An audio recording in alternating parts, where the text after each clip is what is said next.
Hello, my friend. The world of magic, filled with legends and ancient tales, is opening its gates once again. Tonight, in the Gryffindor dormitory by the crackling fireplace, I will share another story with my friends. Join us, for the magic is about to come alive. In the gentle hush that settles over Hogwarts after nightfall, when the portraits doze in their frames and the great castle itself seems to breathe in silence, a shadow passed over the North Tower. It was subtle at first, a ripple of cold in the air, a whisper no louder than the rustle of parchment. But for those attuned to magic, something had gone terribly wrong. Minerva McGonagall knew it the moment she woke. She had dreamed of thestrals flying over the forbidden forest, circling as though mourning. And when she opened her eyes, the tip of her wand sparked unbidden, the way it did only when danger stirred. She rose quickly from her bed, threw on her emerald robes, and stepped into the corridor, her heart pounding harder than she dared admit. The castle was still, too still. The portraits did not greet her, and the suits of armor stood stiff and silent, their magic suspended, as if waiting. She made her way swiftly to the headmaster's tower, for although she held the title now, she had not changed the name. That place, to her, would always belong to Albus Dumbledore, but the office was empty. The curved room, lined with shelves of mysterious instruments and ancient books, glowed faintly with starlight through the high windows. Falk's perch stood vacant ever since the great phoenix had vanished following Dumbledore's death and return. No one had seen him again. And there, upon the desk, lay Dumbledore's wand. Not a spare wand, not a replica, the Elder Wand.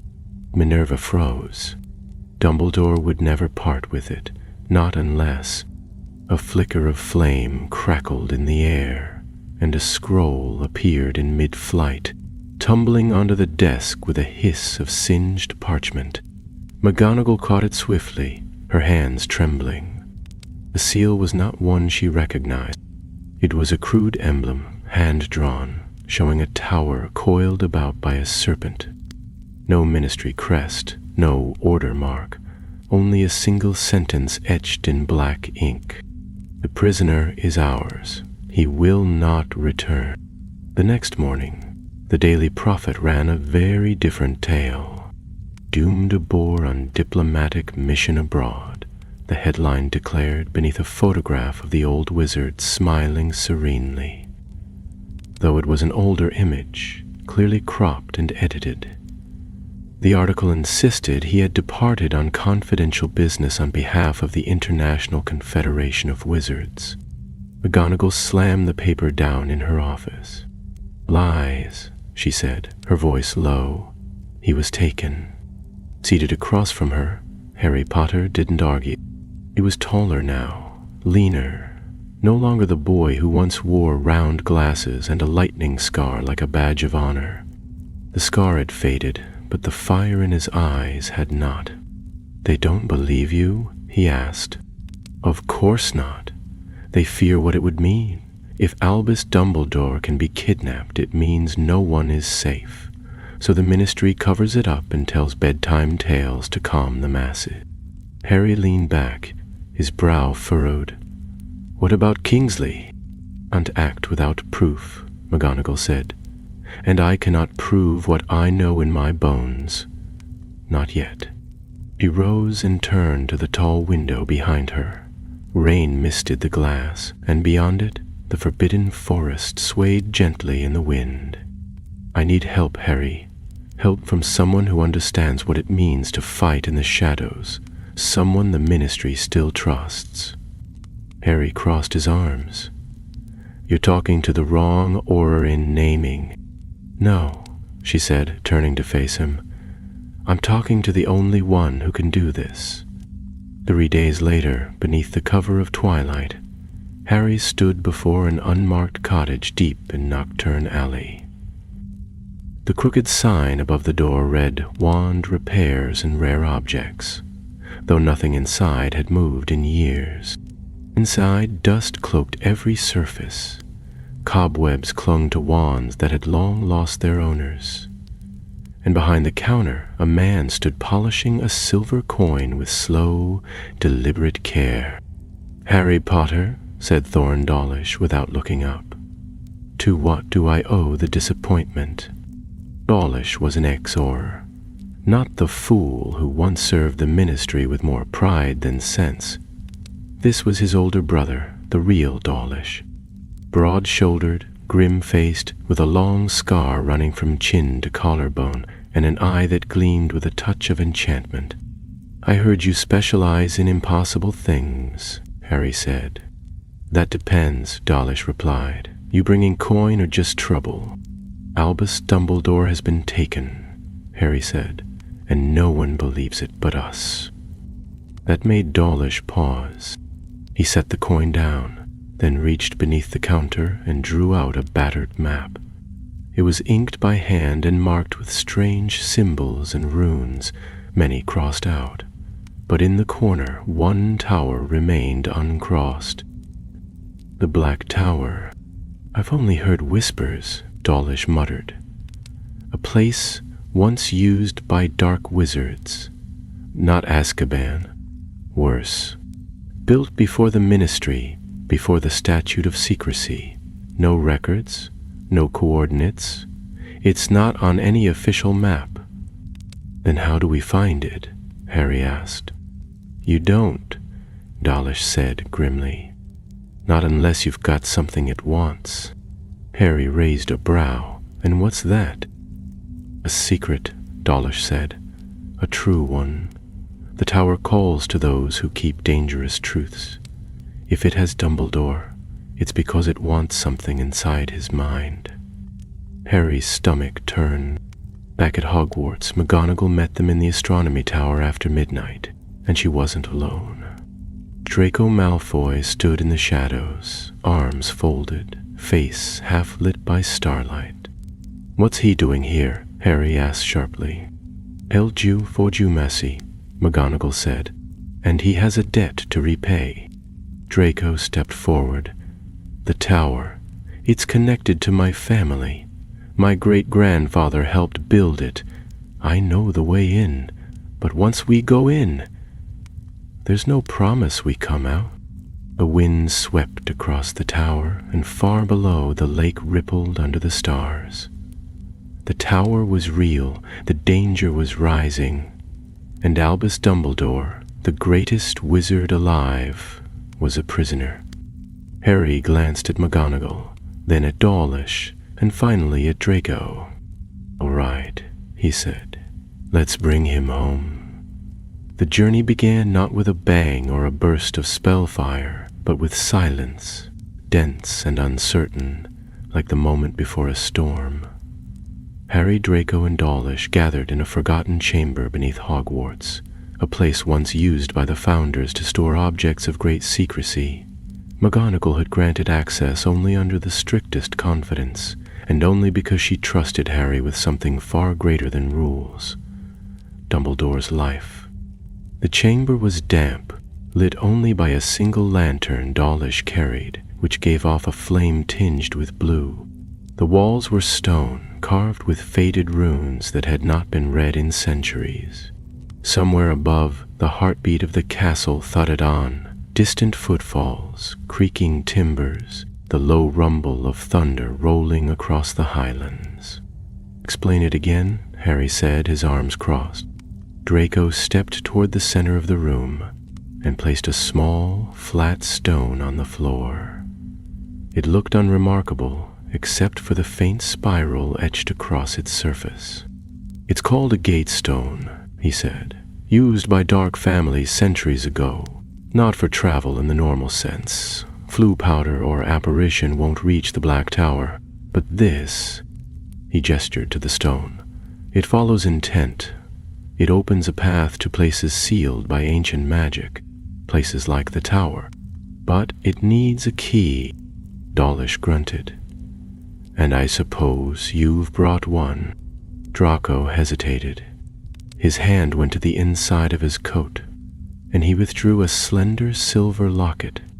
Harry stared. "That belonged to your mother. Jareth gave it to me before the war ended," Draco said quietly. "It carries a blood oath, a memory she bound to it, one she never dared speak aloud." He touched the locket to the stone. For a heartbeat, nothing happened. Then the spiral began to glow, faintly at first, like moonlight behind fog, and then brighter, pulsing with a strange rhythm that made the hairs on the back of Harry's neck rise. The chamber grew colder. The air grew thick. "Step in," Draco said, his voice tight. "It won't wait long." Harry exchanged one last glance with Dawlish and nodded. The three of them stepped forward as one, and the stone flared. The world... For a moment, Harry felt as though he were being turned inside out.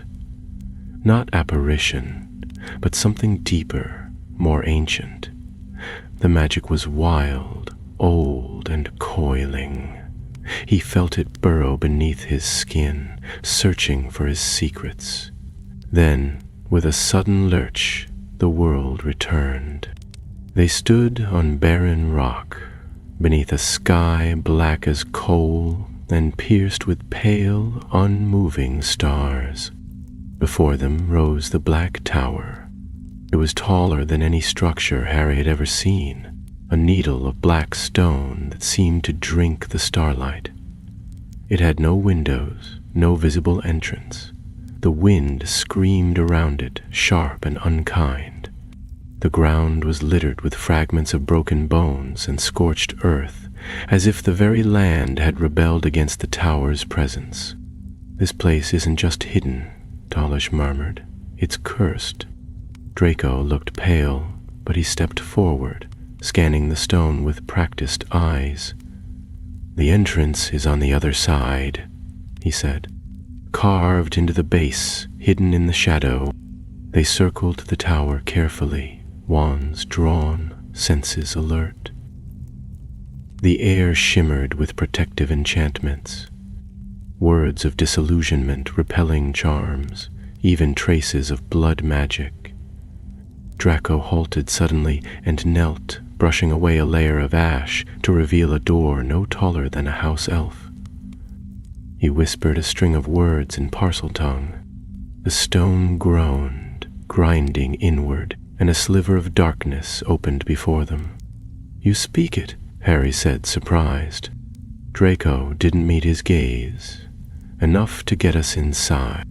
The passage beyond the door was narrow, built for secrecy rather than grandeur. The walls were damp, the stones slick underfoot. They followed the passage in silence, the light of Dawlish's lantern guiding their steps. Far ahead, they could hear something. Slow, rhythmic, like breathing, but deeper, colder. After what felt like hours, the passage widened into a chamber. Chains hung from the ceiling. Some snapped, others still bound to rusted manacles. The air reeked of old magic and pain. In the center stood a pillar of black iron, and on it was etched a symbol, a serpent coiled about a tower. "The Warden's mark," Dawlish said grimly. "He controls this place." Harry frowned. "Who is he?" "No one knows his real name," Dawlish said. "Rumor is he was an unspeakable who went too far. Studied magic that warps memory and time. Got locked away, but made this tower his own. If he's got Dumbledore, it's because he's trying to take something from his mind." "Memory?" Harry asked. "More than that," Dawlish said. "A truth." Before Harry could respond, a sudden shriek echoed through the stone corridors. It wasn't human, not quite. It rose in pitch, then vanished into silence. Something was awake. "We're not alone down here," Draco said. They moved swiftly, deeper into the maze of hallways and chambers. The tower seemed to shift as they walked, passages realigning, doors disappearing, staircases changing their direction. It wasn't just protected, it was alive. Once, they came upon a cell. Inside sat a creature with skin like molten wax and eyes of pure white. It watched them, silent, unmoving, but its presence sent shivers down Harry's spine. "We keep going," Dawlish whispered. "Don't look back." Eventually, they found a spiral staircase that descended into the very foundation of the tower. The air grew heavier with each step, the weight of centuries pressing down on them. Then they saw him, Albus Dumbledore. He was suspended in the center of a circular chamber, arms spread as though crucified by invisible bonds. His eyes were closed, his robes tattered. Around him shimmered a lattice of runes, ancient and crackling with magic. The Elder Wand floated in the air above his head, trapped in a web of glowing threads. "Merlin's beard," Harry breathed. "They've drained his magic." Dawlish raised his wand. "We break the circle, we wake him." But before he could act, the air turned icy. A voice spoke from the shadows, slow and thick as syrup. "Step carefully, intruders. You are not the first to seek the light in my tower, but light dies here." The warden had arrived. The warden emerged from the gloom like a memory one cannot quite recall, half shadow, half form, and cloaked in robes so dark they seemed to swallow even the faint light from Dawlish's lantern. His face was hidden beneath a hood, but from beneath it shone two pale eyes, glassy and unblinking, like those of a creature long dead but still watching. Harry stepped forward, wand raised, but the warden did not flinch. He moved with the eerie calm of someone who had seen 1,000 threats and had outlived them all. "Let him go," Harry said. "Now." The warden tilted his head. "You bring fire into a place built of shadows. You think it will burn anything but yourselves." Draco had frozen at Harry's side. His eyes were locked on the runes that shimmered around Dumbledore, his lips moving silently as he read them. Dawlish, wand in hand, had already started to circle, trying to flank the figure, but the warden merely raised one pale hand, and the room shifted. The floor beneath them trembled, and suddenly, walls of black stone rose from the ground, splitting the chamber into 5 separate partitions. Harry could still see Dumbledore through the barrier, faintly, but the warden had vanished from sight. So had Dawlish and Draco. "Brilliant," Harry muttered under his breath. He turned, finding himself alone in a narrow corridor, its ceiling low and its walls alive with runes. The tower was testing him. He felt it in his bones. This wasn't merely a defense, but a challenge, a twisted trial of mind and heart. He moved forward cautiously, wand at the ready. The path before him bent and shifted, never quite the same when he glanced back. Whispers stirred at the edge of his hearing, his name sometimes, or the echoes of voices he had once known. Sirius calling out from behind the veil, Cedric asking why. Even Voldemort hissing laughter into the silence. He pressed on, trying to ignore the flickering images that appeared in the corners of his vision. Memories twisted, moments half true and warped by fear. The tower was trying to break him, to dig into his mind and find something it could use. At last he reached a door, ancient, iron-bound, and marked with a rune he recognized from Hermione's books, a guardian seal, meant to protect secrets. He placed his hand upon it, whispered the unlocking charm, and the door opened with a sound like bones grinding together. Inside was a room bathed in silver light. Mirrors lined the walls, tall and narrow, and each one showed not a reflection, but a moment from Harry's past. Some were joyful, his first ride on a broom, the moment he met Ron and Hermione. Others were harder to watch, his parents falling beneath green light, the Dursleys locking him in the cupboard, Snape dying beneath the flickering flames of the shrieking shack. At the center of the room was a pedestal, and upon it lay a shard of glass. At once Harry knew what it was, a piece of the two-way mirror that Sirius had once given him. The tower had stolen it from somewhere or conjured its twin, but its presence was deliberate. He stepped closer. The voice came again, this time from within the mirror itself. "You carry guilt like a second skin, Harry Potter. Would you trade one life to save another?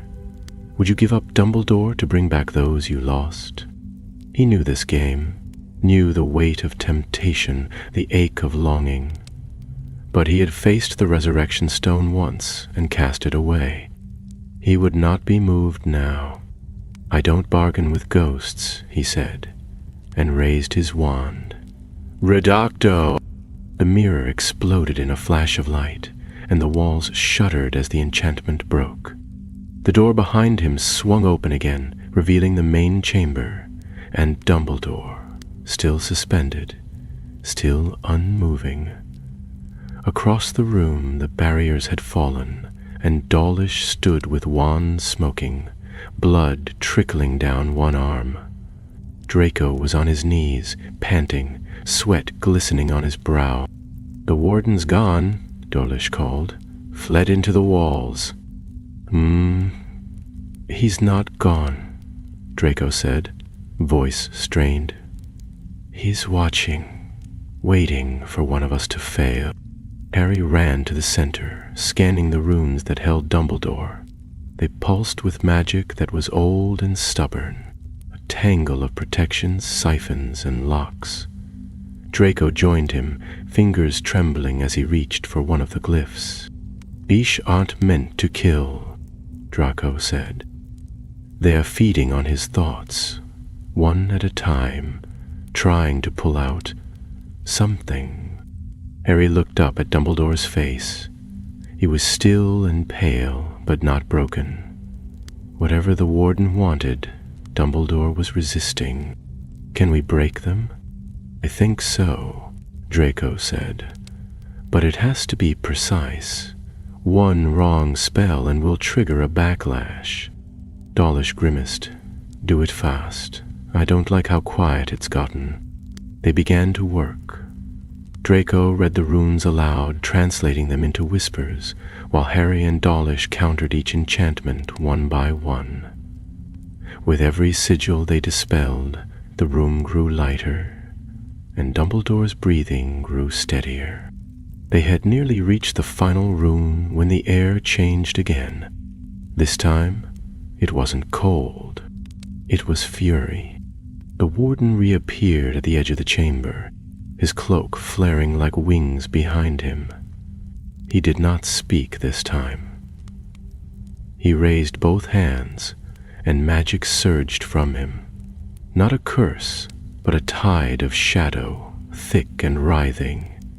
It swallowed the ground as it moved, and the walls cracked beneath its weight. Harry reacted instantly. "Protego Maxima!" The shield burst around them just as the wave struck. The force was tremendous, slamming into Harrigan's barrier like a battering ram. Draco clung to the pedestal, still working the final rune, while Dawlish met the wave with a blast of fire that singed the edges of the warden's cloak. The warden stepped through the flames, untouched. "I will have the memory," he said. "I will take the truth and bury it where no light will ever find it." But Harry had no intention of letting him get that far. He dove forward, wand blazing, and met the warden in a blast of raw, desperate magic. Sparks flew, and for a moment the world became nothing but light and shadow. The duel erupted with such force that the chamber shook as though the very foundations of the black tower groaned beneath the strain. Harry's spell collided with the warden's like twin storms clashing in midair, a torrent of golden light against a curtain of seething black.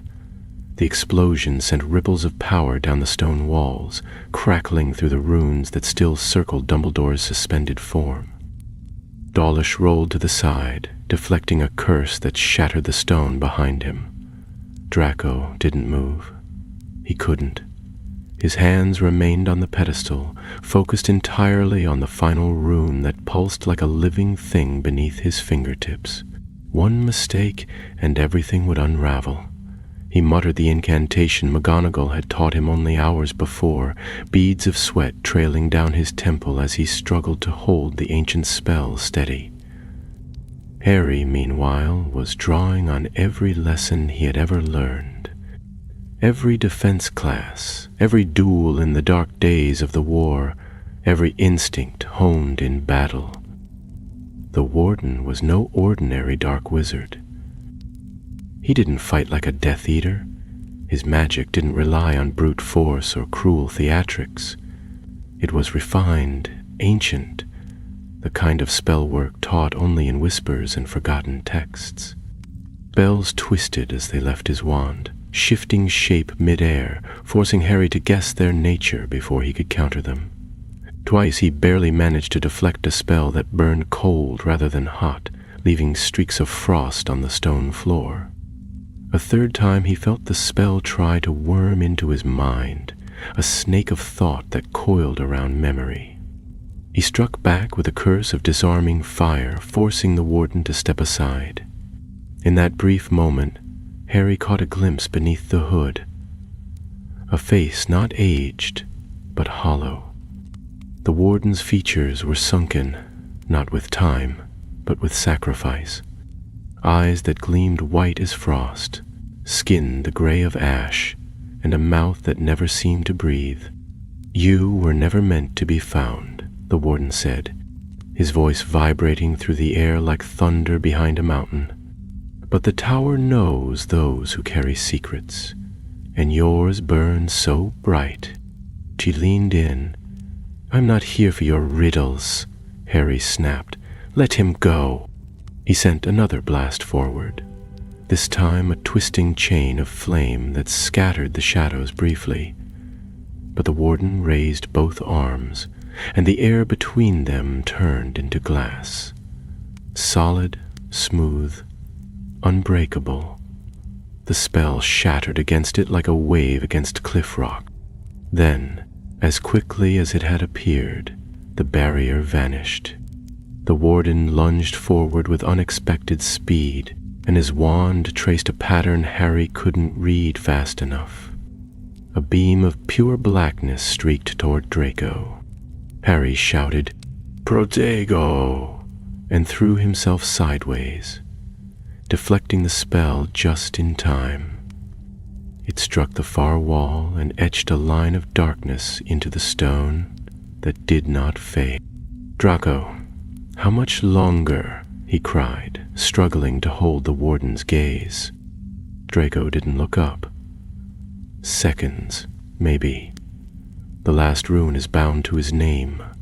I have to untangle it without triggering the seal." Dawlish was already moving again. With surprising agility, he circled the edge of the chamber, firing stunning spells that distracted the Warden enough to buy them time. The ex-Auror moved like a duelist from another age, gritting his teeth as he carved a path through the twisting shadows that tried to claw at his feet. Then, without warning, the Warden vanished. One moment he stood at the heart of the battle, and the next he was gone, reduced to mist, or perhaps retreating into the tower's walls. Silence rushed in like a tide. Harry spun, wand raised, his breath ragged. "Is he gone?" he asked, voice tight. Dawlish shook his head. "No, just waiting." Draco exhaled sharply. His hands trembled as he stepped back from the pedestal. "It's done. A low hum filled the air as the final room dissolved into motes of light. The magical cage that held Dumbledore flickered once, twice, and then vanished altogether. The Elder Wand clattered to the stone, and Dumbledore fell. Harry leapt forward, catching him before he struck the ground. The old wizard was cold, his skin pale as parchment, but his eyes fluttered open the moment Harry touched him. "Harry," he said, voice barely more than a breath. "You should not have come." "We're not leaving without you," Harry replied, though his voice caught. "Come on, we've got you." But the tower was not finished. The ground trembled once more, and a cry of fury echoed from the very stones. The shadows that clung to the walls began to ripple, pooling in corners and pouring out from cracks like smoke. The warden's voice rose again. Not a word, not a spell, but a howl. It filled the chamber and struck at the heart like a curse. Dawlish reached out and pulled Dumbledore to his feet on the other side, slinging one of the old man's arms over his shoulder. "We've got to go. Now." "The way out," Draco began, but stopped. The door was gone. The path they had taken sealed behind a wall of stone. New ones had opened. 3 narrow tunnels, none of which had been there before. "It's a maze," Harry said. "He's trapping us inside." Draco turned, his face grim. "We'll split up. That's what he wants." "No," Dumbledore said quietly, still weak but clear. "He wants you to choose. One path leads out, one leads to death, and one to something worse." The tower shuddered again, and from the furthest tunnel came the sound of rushing wind and the low moan of something old and hungry. Harry could feel the magic twisting around them, pressing into their choices. "How do we know which is which?" Dawlish asked, already guiding Dumbledore toward the nearest wall for support. Harry turned to Dumbledore, whose eyes were beginning to regain their light. "You know this place," he said. "You've seen it?" "I have," Dumbledore murmured.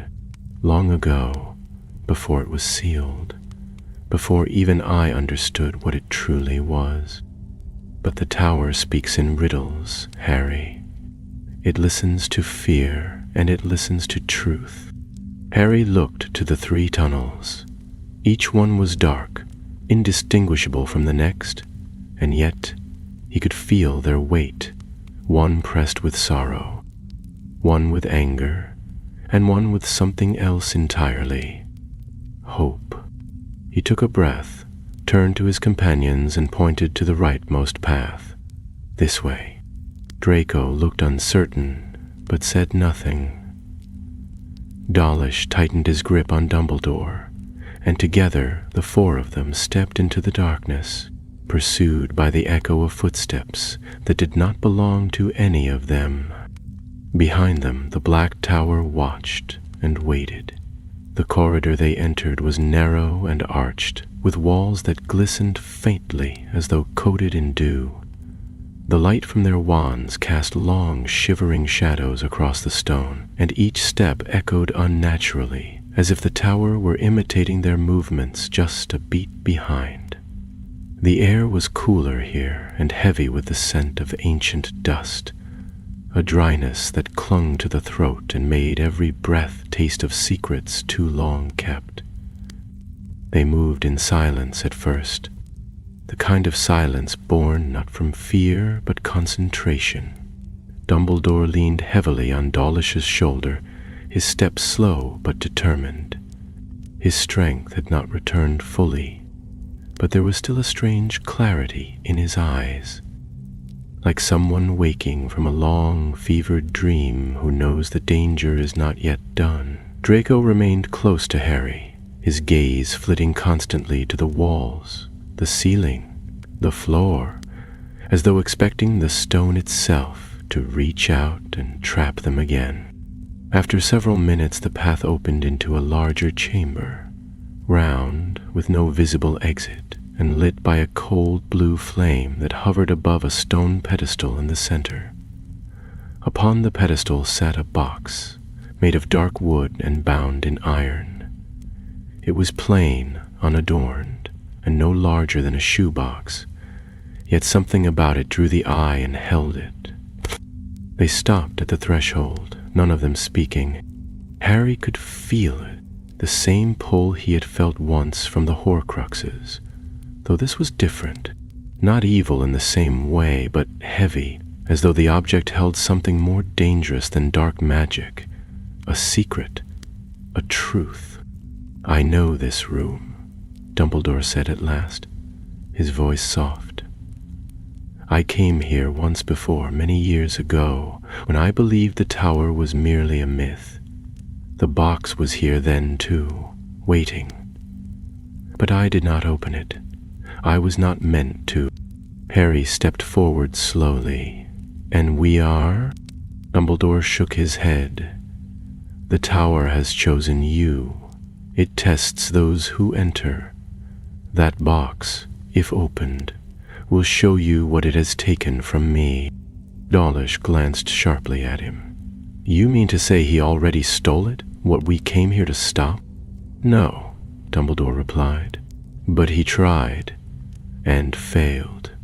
He could not pierce the wards I wove around the memory, but the tower itself, it understands time differently. It may show you the moment he sought, or the cost of denying him." Harry looked to the others, then stepped closer to the box. It gave off no heat, no sound, but the air near it was charged, like the space before lightning strikes. He reached out, hesitated, then slowly lifted the lid. Inside, there was no scroll, no vial, no shimmering thread of memory. Only a mirror. It was no larger than the box itself, its frame silver and smooth, but the surface did not reflect his face. Instead, as he peered into it, he saw a different place altogether, a field beneath a red sky, windswept and empty, with a single figure standing alone. A younger Dumbledore, perhaps in his 30s, facing a tall stone door that pulsed with runes too old to name. "Is this a memory?" Harry whispered. "No," Dumbledore said, his voice taut. "It is a possibility, one I buried." The scene changed. The door opened in the vision, and from the darkness beyond came a cry, high, thin, and terrible. Dumbledore in the mirror stepped back, wand raised but too late. A hand shot out, pale and long-fingered, and pulled him inside. The mirror turned black. Harry closed the lid slowly. "Males wanted this," he said. "He wanted to know what lay behind that door." Dumbledore nodded. "There are certain truths the world is not ready for, Harry. That door leads to one. I sealed it long ago, not because I feared what was inside, but because I feared what I might become if I ever opened it." "So what does he want now?" asked Draco. "To open it himself?" Dumbledore's expression grew grave. "Yes, but he cannot do so without the memory of what lies beyond. That is what he sought to take from me here. Not knowledge alone, but my choice. He believed that if he stole the moment of my decision, he could undo it, could trick the tower into letting him pass." Dawlish exhaled through his nose. "Now?"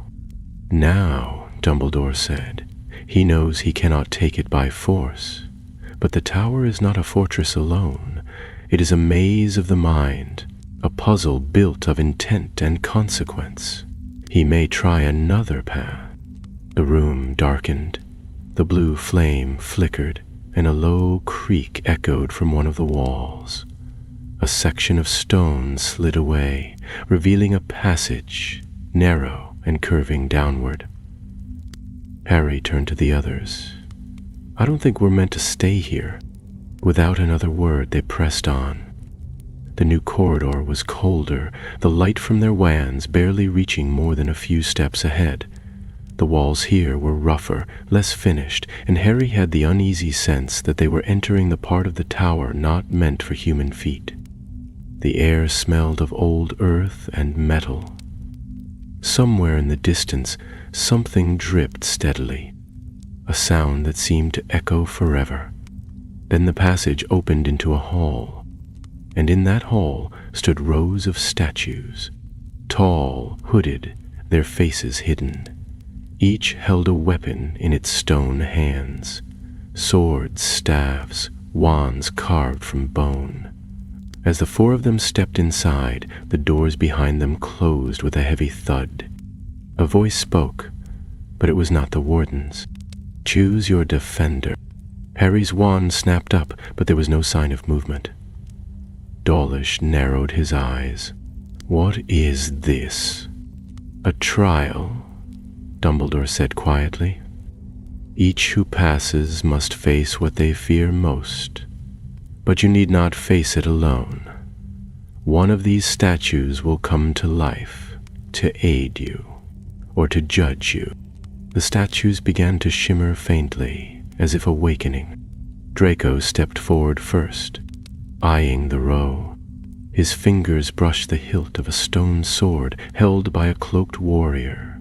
At once the statue trembled, and a line of golden light ran along its blade. The figure stepped down from its pedestal and knelt at his feet. "Clever boy," Dawlish muttered. He stepped toward a different statue, one with a wand raised high, and when he touched its stone arm, it too came to life, bowing once before standing at his side. Harry hesitated. He felt drawn to one statue in particular, smaller than the others, robed in tattered cloth, and holding no weapon at all. It had no face, only a polished surface where one might expect features, and when he touched it, he felt warmth, not the heat of fire, but the steady calm of a friend's hand in the dark. It stirred, then stood silently beside him. Only Dumbledore remained still. He made no move toward any statue, and none moved toward him. When Harry looked back, he saw the old wizard's eyes fixed, not on the statues, but on the far wall, where a door had begun to open. Beyond it, the sound of rushing wind grew louder, and in its heart, the warden waited. The wind howled through the open archway like a living creature, rising and falling in strange cadences that spoke not only to the ears, but to something older and quieter within the bones. Harry stepped forward, statue as shadow at his side, the air thickening with every stride. The corridor ahead was lined with metal inlaid into the walls, sigils, circles, and symbols he could not name, glowing faintly as though remembering magic that had long since passed. Behind him, Dawlish followed close, his chosen sentinel pacing like a veteran of battle, wand already humming with power. Draco and his sword-bearing defender moved in silence, eyes sharp and calculating, while Dumbledore lingered at the rear, each step deliberate, as though measuring the weight of every moment. The path twisted left, then sharply right, and then opened into a vast circular chamber that echoed with the sound of unseen wings. It was a hall like none they had seen before. Its walls were high and smooth, polished to such a sheen that they reflected the figures within as ghostly doubles. Above, the ceiling was lost in swirling darkness, but along the edges torches burned without flame, casting a silver pew light that revealed the figure waiting at the center. The warden stood alone. His robes moved, though there was no wind now, and his hood was lowered, revealing the full shape of his face at last. He was younger than they had guessed, no older than 50, but his skin was stretched too tightly across his bones, and his eyes held a light that did not belong to the living. His wand was not raised, but rather held low at his side, and his expression was not one of rage, but of satisfaction. "You passed the trials," he said, and his voice was calm, even measured. "I thought you might." Harry didn't answer. He stepped into the room with wand raised, the others following close, the defenders they had chosen forming a silent circle around them. "But you misunderstand me," the warden continued, turning his gaze upon Dumbledore. "You believe I mean harm, that I desire your power or your death. I desire only what is owed, what has always been owed." Dumbledore stepped forward, though the strength in his body had not fully returned. "You once studied under Grigorovitch," he said, quietly. "You vanished after a year. They said you had been claimed by your work." "I was claimed by truth," the warden replied. "I saw what others were afraid to see. Magic without constraint, memory without limit. I entered the veil, Dumbledore, and I returned." Harry felt his blood chill. "The veil?" he said, his voice sharp. "You mean the one in the Department of Mysteries?" The warden nodded once. "It is not death that lies beyond it, but memory unbound. I stepped through, not with fear, but with intent. And what I found was not an end, but a door." Dawlish cursed under his breath. "He's mad." "No," said Dumbledore, his voice quiet but firm. "He is dangerous, because he speaks with conviction, and because part of him believes it." The warden took another step forward, not in menace, but in declaration. "You carry the memory I seek, Dumbledore. You locked it away behind blood and time, but even now it sings to me. You stood at the threshold once and turned back. I only ask for the key." Draco raised his wand. "And if he refuses, then you will all remain here," the warden said softly, "until the tower consumes you." At that, the chamber trembled, and the defenders, stone and shadow, tensed. Magic coiled in the air like a storm gathering above the sea. Harry could feel the pull of it, the tower responding to the warden's will. He knew, without being told, that the time for words was over. Dumbledore closed his eyes, then slowly stepped forward until he stood between Harry and the warden. His voice was clear and sure when he spoke. "You cannot have it." The warden raised his wand. So did Harry. A clash of spells lit the room like lightning striking from both ends of the sky. Silver light poured from Harry's wand, while the warden shot tendrils of black and violet, twisting and spinning into blades. The defenders moved as one.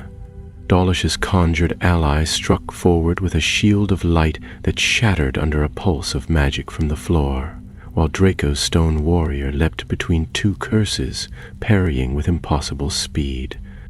Harry's shadow defender did not fight with spells or swords. Instead, it raised a hand and absorbed a blast of darkness that would have thrown Harry backwards. Then, silently, it dissolved into mist, returning to the stone as if its task had been fulfilled. "Fall back!" Harry shouted as the floor began to split, veins of glowing red cutting through the stone. The chamber groaned again, not just with magic, but with age.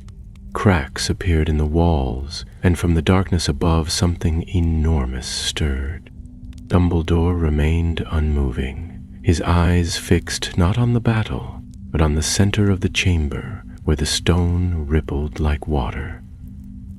The warden advanced, ignoring the defenders now, his wand carving symbols into the air that lingered like smoke. "You cannot deny me forever," he said, eyes wild. "I have lived inside this tower. I have fed it. It knows me. It obeys. "Then it is more fool than fortress," Dumbledore replied. He lifted his hand, not his wand, and placed his palm against the pulsing center of the floor. For a moment, everything stopped. The wind, the fire, even the warden. Then came a voice, not Dumbledore's, nor the warden's, a third voice, deeper than stone, older than the air itself. Balance must be kept. The room turned white. When the light faded, the warden was on his knees, breathing hard, his wand shattered at his feet. The runes carved into the walls glowed red for a moment, then faded, and the chamber began to collapse. Slowly but surely, the stones falling inward, the light vanishing. Dawlish rushed to Dumbledore. "We have to go, now." But Dumbledore was not looking at the falling ceiling. He was watching the warden, who knelt, not in pain, but in awe. "You opened it," the warden whispered. "You opened the memory. You let it see." Dumbledore turned, and with more strength than any of them had seen since his rescue, he guided them toward the path now visible at the far end of the hall. A tunnel of light, straight and true, leading out of the tower's heart. Behind them, the warden knelt alone, and the black tower closed its walls once more. The tunnel was long and steep, carved from dark stone that shimmered faintly with veins of silver light. The ground beneath their feet was uneven but steady, and though the tower above them had begun to groan with the slow agony of collapse, the path ahead remained solid. Enchanted, perhaps, or preserved by whatever ancient magic had been awakened when Dumbledore laid his hand upon the rune, the four of them moved quickly now, urgency in their every step. But even so, Harry could not help glancing back. Behind them, the glow from the collapsing chamber had already dimmed. The sounds of falling stone echoed like distant thunder, but there was no sign of pursuit. The warden had not followed. Whether he remained trapped or simply chose not to leave, Harry could not say. Only that something in the air had shifted when the voice, whatever force governed the tower, had spoken. Dumbledore walked without assistance now, and though his face was pale and drawn, his eyes were clear, their blue light sharp as ever. He said little as they walked, though his gaze lingered on every passing wall, every flickering rune. It was the look of someone who had seen too much of a place, and still feared it held secrets not yet revealed. The tunnel opened at last into a high, narrow vault, its ceiling arched and inlaid with stars of softly glowing crystal.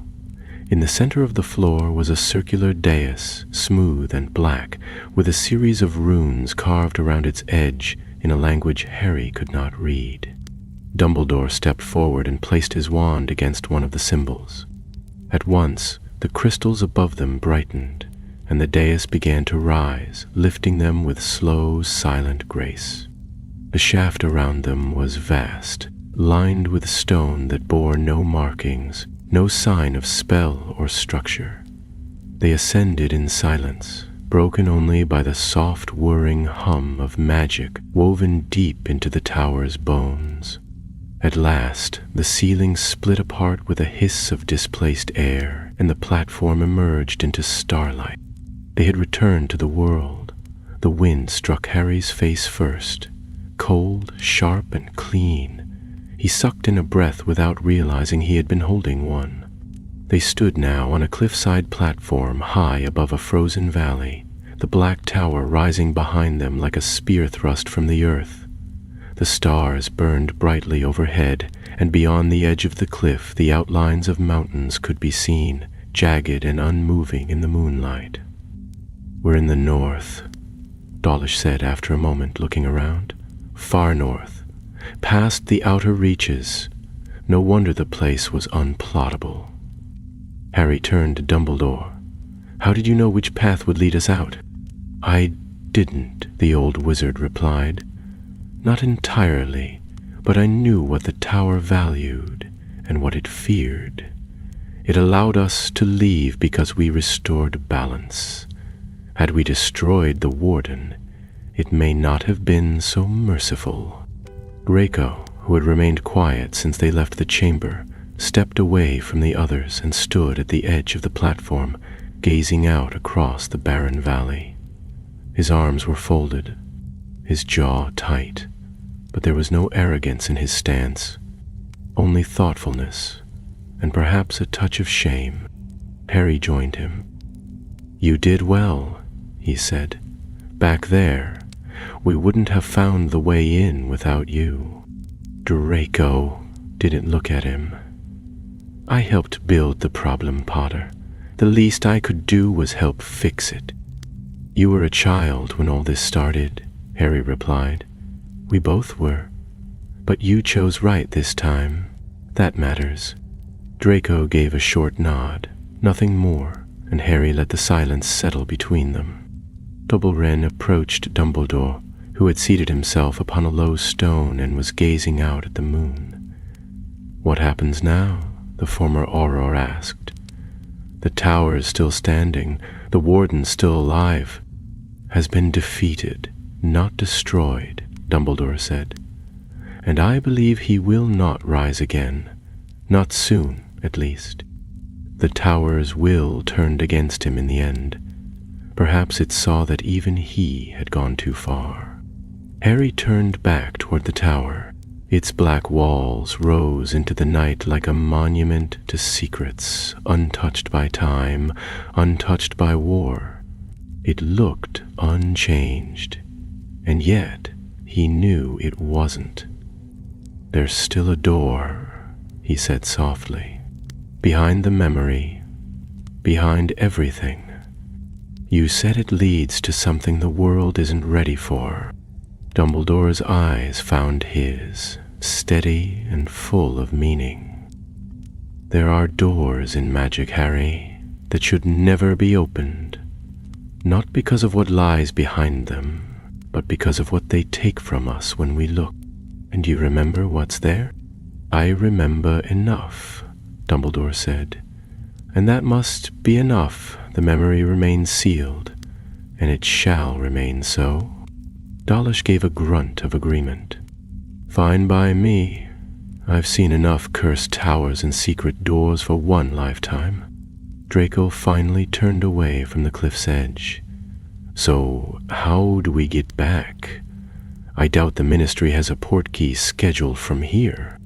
Dumbledore smiled faintly and removed from his pocket a small silver disc no larger than a snitch.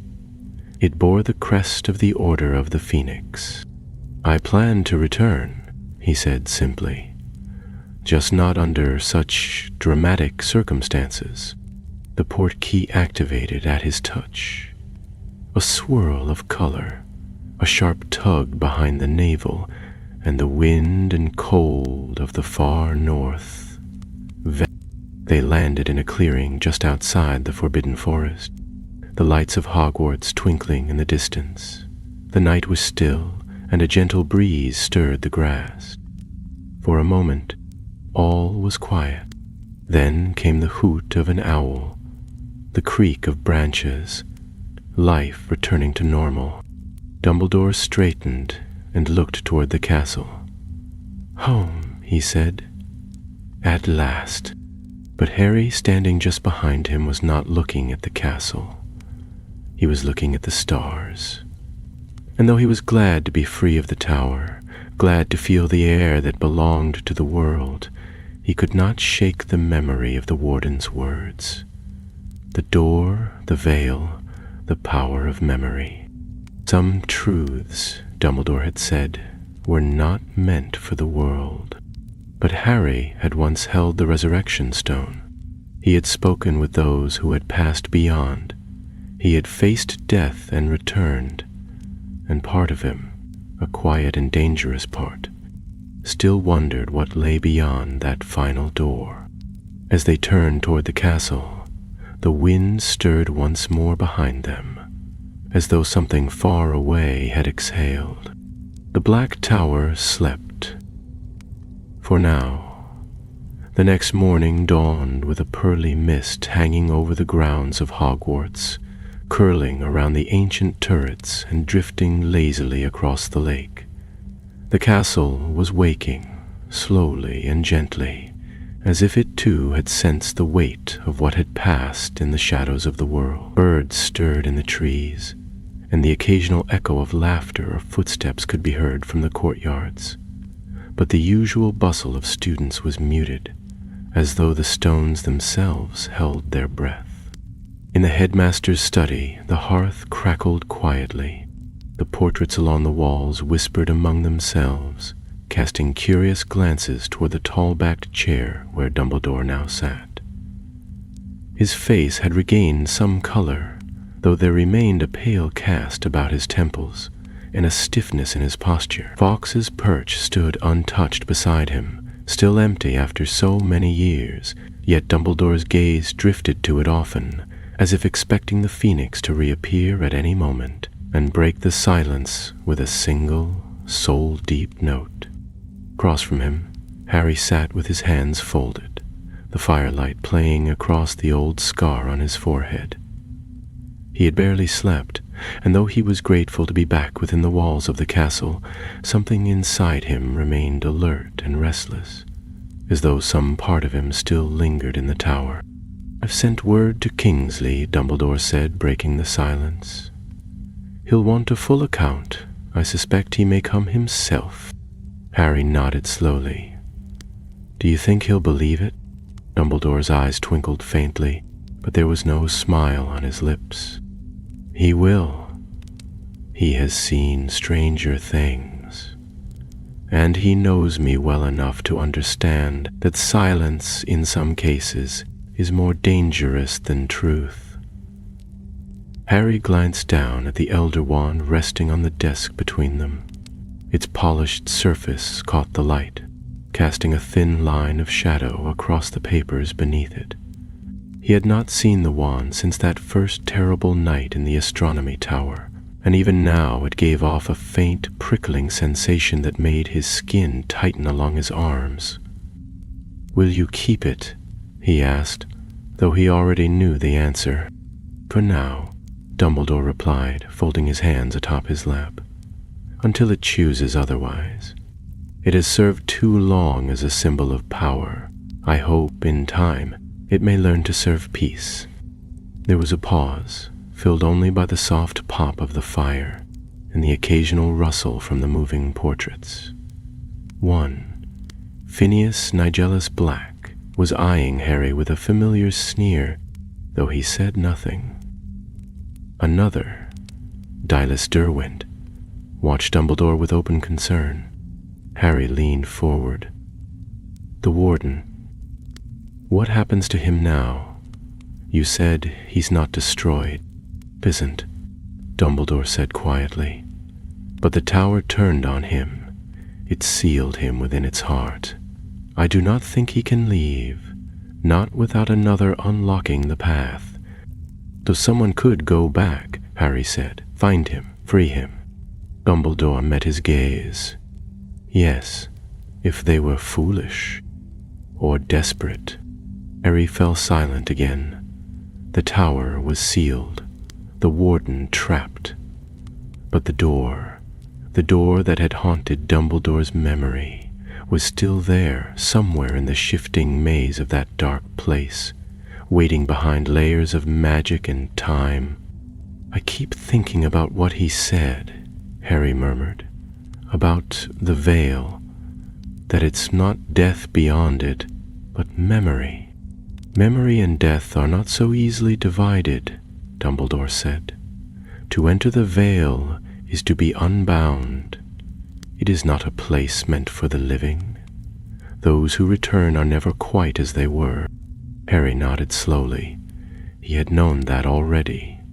He had felt it once in the Hall of the Mysteries when he had stood before the arch and heard voices on the other side. Not voices of the dead, but voices of something deeper, echoes that knew his name. Dawlish arrived shortly before midday, his arm now bound in fresh white bandages and his eyes bloodshot with lack of sleep. He carried with him a satchel full of notes, sketches, and a small black box that pulsed softly with magical containment charms. It held a fragment of one of the tower's guardians, shattered during their escape. "Proof," he said gruffly, dropping the satchel onto the table. "For whatever it's worth. Don't know if they'll believe half of it. Doesn't matter. I know what we saw." Dumbledore inclined his head. "You've done more than I asked. You've done what was necessary." Dawlish gave a faint shrug, but there was pride behind his tiredness. He looked toward Harry. He did well, fought like someone with something to protect. Harry said nothing, though his hand closed slightly around the arm of his chair. Later that afternoon, McGonagall joined them. She entered without ceremony, her tartan shawl tight about her shoulders and her face drawn with concern. She had not been told everything, but she had guessed much. The school was safe again, the wards unbroken, and the students none the wiser, but she knew the tremor in the air, the subtle shift that followed when great magic had been unleashed. She stayed only long enough to speak quietly with Dumbledore in a corner of the study, and though Harry could not hear the words, he saw the way she touched his arm before leaving. Not out of duty, but out of fear that, had things gone differently, she might never have seen him again. That evening, as dusk fell and the castle windows lit with golden firelight, Harry walked alone through the corridors. The portraits offered quiet nods, some whispering among themselves, others falling respectfully silent as he passed. He climbed the stairs to the astronomy tower, where the wind blew in cool and sharp, carrying the scent of distant pine and lake water. He looked out across the grounds, down toward the forest, and beyond that to the north, where the stars were just beginning to pierce the sky. Somewhere beyond those peaks, the tower still stood. He could almost feel its presence, like a thought at the back of his mind, silent but watching. He remembered the silence in the chamber when the warden knelt. The way the tower had spoken, balance must be kept. Not justice, not vengeance, balance. As the wind stirred his robes and the sky deepened from blue to indigo, Harry Potter stood beneath the stars, and for the first time since returning, he allowed himself to breathe. The tower had not broken them. Whatever truth it held, whatever darkness it still cradled in its heart, it had not won. But it had not lost either. And he knew, without needing to be told, that the story of the Black Tower was not over. Not yet. It was in the days that followed that Harry began to feel the return of the ordinary. Letters arrived by owl once more, with packages from home and notes from Ron and Hermione, who had both promised to come at the first whisper of trouble. Students bustled through the corridors again, laughing, chattering, and hurrying between classes with arms full of books and parchment. The scent of fresh parchment and pumpkin pasties drifted through the halls, and for a time it seemed the world had righted itself. But Harry knew better than most that peace often wore a borrowed face. He spent his mornings helping Professor McGonagall with lessons on defensive charms, and his afternoons walking the grounds alone, always with a watchful eye toward the north. Sometimes he saw nothing but the stretch of the horizon, cold and sharp against the sky. Other times he fancied he saw a flicker, a shadow caught just between blink and breath. He never spoke of it aloud. Dumbledore, meanwhile, remained largely in seclusion, though he was not ill. He walked the halls quietly, sometimes appearing at meals, sometimes gone for whole days without sight. There were whispers, of course, whispers among staff and portraits and students alike, but none dared question the headmaster too boldly, and those who did only received a kindly glance and a promise that all was well. It was on the 6th night after their return that something changed. Harry was sitting alone in the library, a stack of books spread before him, most concerning ancient magical structures and theories of memory enchantment. Madame Pince had long since given up trying to chase him out after curfew. A single candle flickered on the table beside him, casting long shadows across the pages.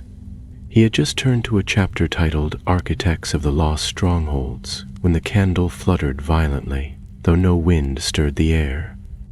Then came the sound. A faint scraping, stone against stone.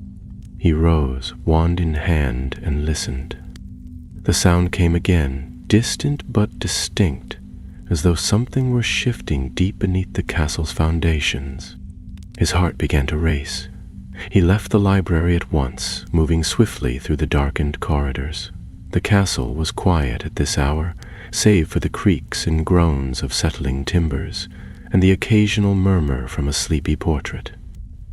The noise led him down, beneath the main halls, past the kitchens, and through a narrow door hidden behind an old tapestry. It was not a path he had taken before. The stone passage wound sharply downward, lit only by the light of his wand.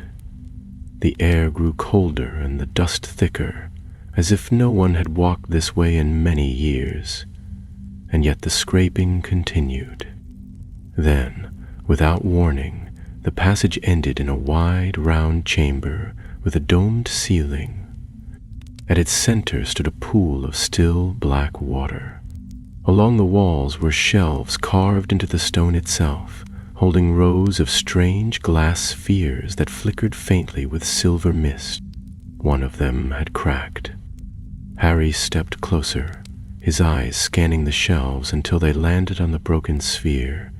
Thin strands of memory floated out from the fracture, suspended in the air like wisps of smoke. He raised his wand, murmuring the charm to contain it, but the moment the tip touched the mist, a vision burst into his mind.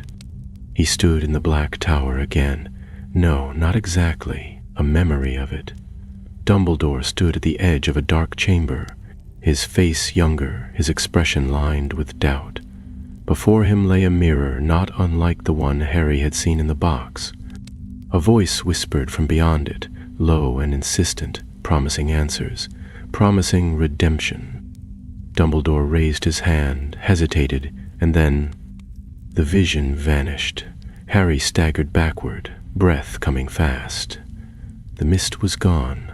The sphere had crumbled entirely, leaving nothing behind but a fine silver powder.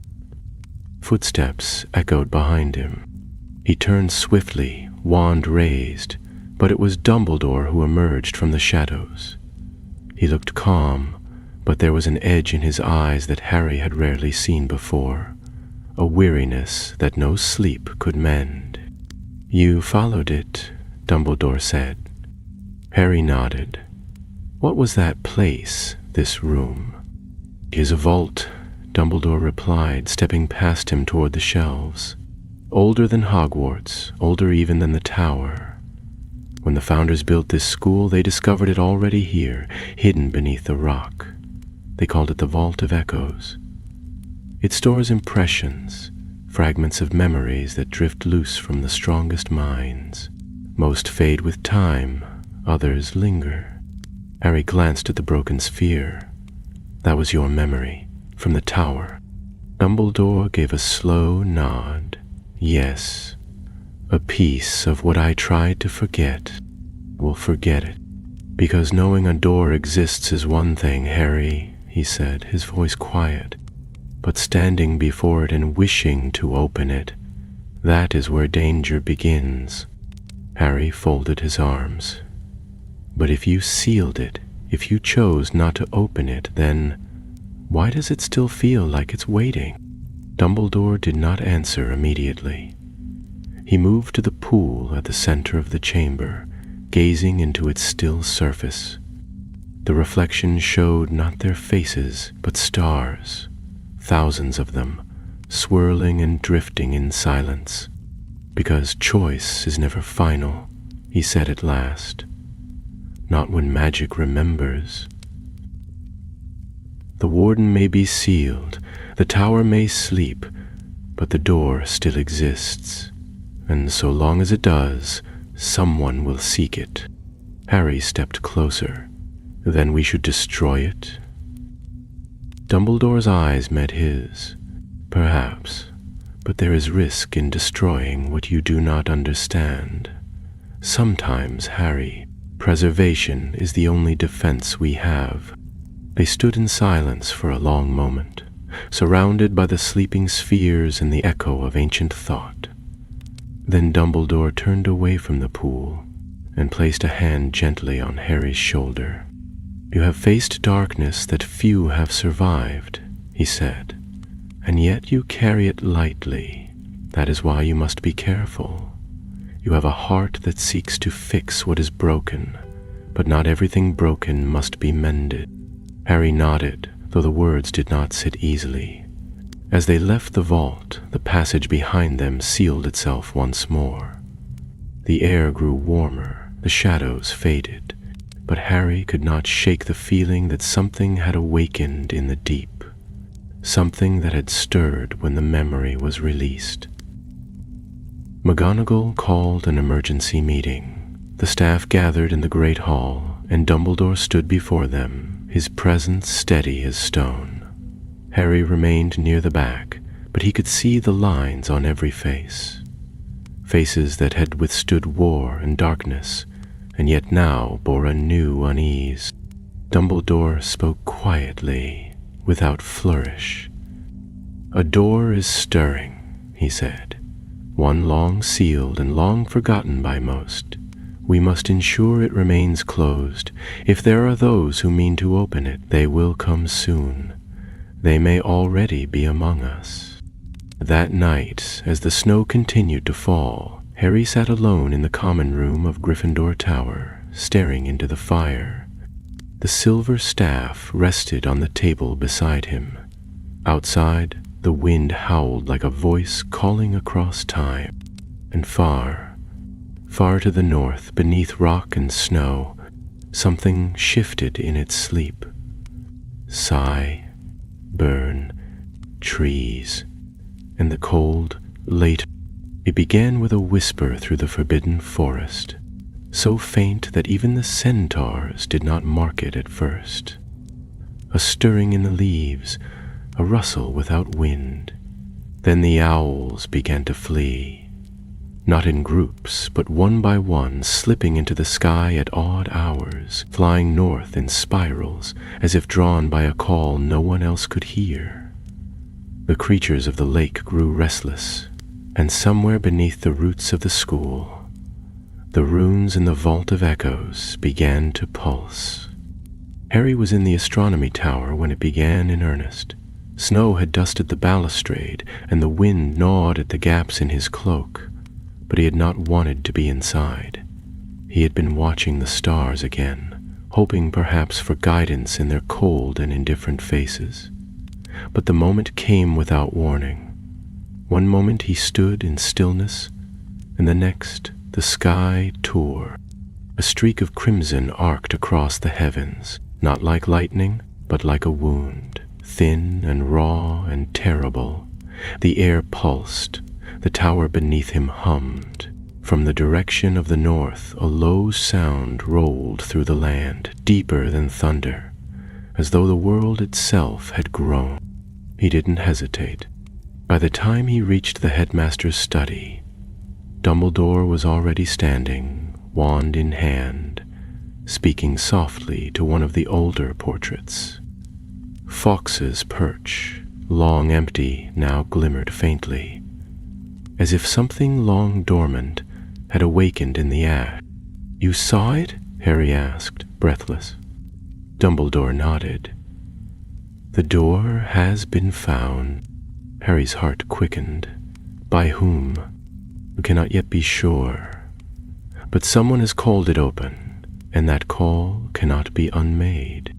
Within the hour, they were assembled on the edge of the forest. Dumbledore, Harry, Dawlish, Draco, and 3 others summoned from the Order. Among them was Kingsley Shacklebolt, his cloak dark against the snow, his expression unreadable. The silver staff was wrapped and carried by Dumbledore himself. It could not be trusted to anyone else. "Apparition is useless," said Kingsley, scanning the white-capped pines. "The wards around the Black Tower have changed. Something has broken them, or perhaps rewritten them. We go by flight," Dumbledore said. "The tower still remembers me. It will allow passage to a point." Mounts were brought, Thestrals swift and silent, with wings that gleamed like smoke in the half-light. The sky had begun to darken again, though no clouds stirred. The red line across the heavens had not faded. As they soared over the forest and beyond the cliffs, Harry could see the change in the land. Where once there had been a valley shrouded in snow and shadow, there was now a crater, not one made by fire or force, but by absence. The tower still stood, but it no longer rose cleanly from the earth. It had sunken, or perhaps the land had dropped away, revealing stairways and arches once buried in rock. It was no longer a fortress. It was a gatehouse. They landed near the rim, the air thick with a pressure that made every step feel slower. Magic hung in the atmosphere, layered and old, heavy with purpose. They moved quickly, silently, following Dumbledore as he passed through the ruins with practiced ease. He led them into the tower's base, now cracked open like a split shell, and down through the passage that had once led to the warden's chamber. The door was open. Not the broken one, nor the mirror door from Harry's dream. This was the true door. A slab of stone taller than any man, covered in symbols that glowed faintly with silver and blue. It pulsed like a heart, and before it stood a single figure. She was tall and still, her robes as gray as fog, her hood raised. In her hand was a staff, twin to the one Dumbledore carried. Harry recognized her at once, the woman from his dreams. She turned as they approached, and though her face was veiled in shadow, her voice was clear and smooth as still water. "He is not yet lost," she said. "Who?" Harry asked, though he already knew. "The warden," she answered. He passed through before the balance was restored. His soul was unmoored, his will broken. But he crossed the threshold, and now the door remembers him. Dumbledore stepped forward, his voice firm. "You are one of the vigil." "I am what remains," she said. "The others are gone, consumed by the task. I came not to open the door, but to hold it closed." "You failed," Dawlish muttered. "No," she said, unmoved. "The door opens for those it deems necessary.